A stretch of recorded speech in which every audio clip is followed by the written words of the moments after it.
it, and she's really loving it. And she has big news. She's going to get married. She announced her engagement. That's right. Isn't that great? Everyone on our show today is getting married. Rosie...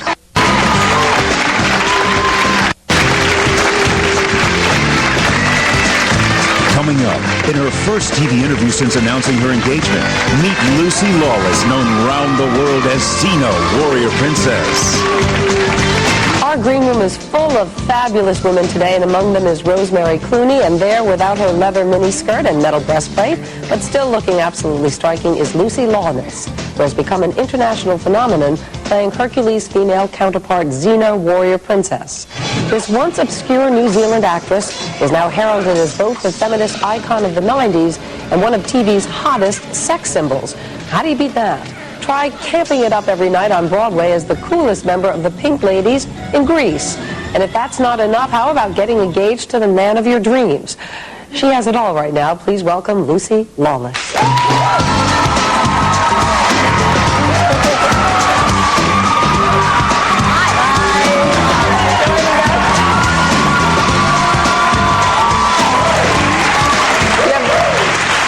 Fans right there in the front row. I see they've brought a little bit of everything of you. It's nice, huh? Yeah. Were you listening before we were talking about turning 50? And I know you're only 29. Yep. But do you ever think ahead and wonder where will I be then, or where you want to be then? I have thought about growing older since I was probably 6. Because I grew up Catholic. Oh, God, I see these people who are outside the show every night. You can't miss the girl with the pink hair. I grew up Catholic, and we have a prayer that, the Hail Mary, and the second part of the prayer is, Holy Mary, Mother of God, pray for us sinners, now and at the hour of our death. The hour of our death? What are you talking about? I'm going to die? So from 6 years old, I remember that sort of crushing feeling that I was going to die, and I was always in a terrible hurry. And I remember teachers at my school saying, Lucy, why are you always rushing everywhere? You're just rushing everywhere all the time, and slow down. And finally, I've learned to do that. I had an accident last year and broke my pelvis, which slowed me up quite a lot. How did that happen? Oh, it was a horse fall on concrete for on the Leno show. And that was, in a way, the best thing that's happened to me in a long time. It just made me slow down, made me pay attention to my family, to my daughter and my partner, and just... well, you have a daughter, Daisy, right, who's 9. She's 9, yeah. And she was out here recently for about 3 weeks, and we had just a magical time. And so you discovered something new about yourself then in the process? Oh yeah. Yeah, everything in life's about making lemons into lemonade, isn't it? Nobody gets out unscathed. You've just got to press on, I want to talk to you about your fiancé because it's pretty exciting. Yeah. Very exciting. Tell us about him. His name is Robert Tappert. His name is Rob Tappert. And he's the executive producer, right? Yes, he is. For Xena and for Hercules. Mm-hmm. And some other shows, one of them. And he's just the funnest, smartest, finest man I've ever met, so of course I'm going to marry him. And he'd never gone out with an actress. I read you somewhere that you said that... Never. No, it was one of those never say never things, actresses were a breed that he didn't really cotton to. But do you worry now working with your husband? If you're married, will that make a difference? Oh, I don't see why it should. We're both pretty driven people to do our jobs, our respective jobs, and we don't talk about work. I'm really not interested in hearing about the machinations of the television industry, except as it pertains to my job, and I speak to my lawyer about that. So we know how to keep things separate. There are a lot of people who are very upset that you're getting married. Women. Are they really? The woman in the pink hair, maybe. I mean, I know. Sometimes. I don't think so. I really don't think so. You don't. Well, what about there are so many men who see you as a sex symbol, and you're very, very big in the gay community. What's that about, by the way? Why do lesbians love you?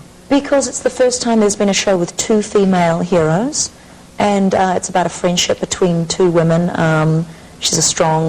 They're both strong women, and they don't rely on a male sidekick to get them out of sticky situations, and I think that's very empowering for a lot of women, a lot of women's groups, not just the lesbian community, but... feminists, too, see it as a very empowering thing. Right, and I'm very happy that it fills a niche. I didn't realize, my whole life, I never realized that there was such a hole in people's lives, because I had a lot of strong female role models, my mother, I didn't realize there was inequality in my microcosm. So when I was stuck with this label of being a feminist icon, I was very taken aback at first and wanted nothing to do with it. I felt like I was being politicized, you know. Oh, they're politicizing me. I thought they were putting me up as, funnily enough, a counter Barbie. You know, that in order to combat Barbieism, they were going to stick up, oh, here's Xena, who's a big buff chick, you know, and I felt... sort of a Ruby, but with a better Barbie. Yeah, well, kind of a staunch Ruby, you know. And I really reviled that, but it's proven not to be a burden at all. So I'm really happy and really honoured and very proud of my work in our show. You know, it's a fun show, it's campy, but we work bloody hard and continue to work hard to make it the best show we can do. And when you not do that, you're working very hard on Broadway now. Yeah, that's my holiday. You're somebody who had never sung professionally at all and not been on the stage. What possessed you to do it, even to try out? Do you know, I sang as a teenager. I studied singing quite seriously, and I think it really shut me down. What do you mean? Oh my God, there's me. You look so different. Yeah.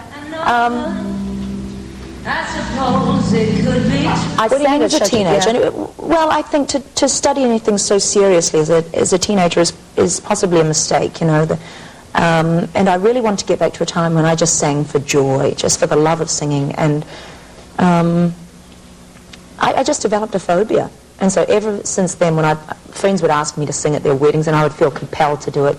And I gave just crummy performances. So for me, this was therapy. So I've made the whole of New York City my therapy session. Well, it's working. It's working with us anyway. Yeah. Lucy, thank you so much. You're going to join us with the question of the day. Terrific. That'll be back in 1 minute with that. Thanks.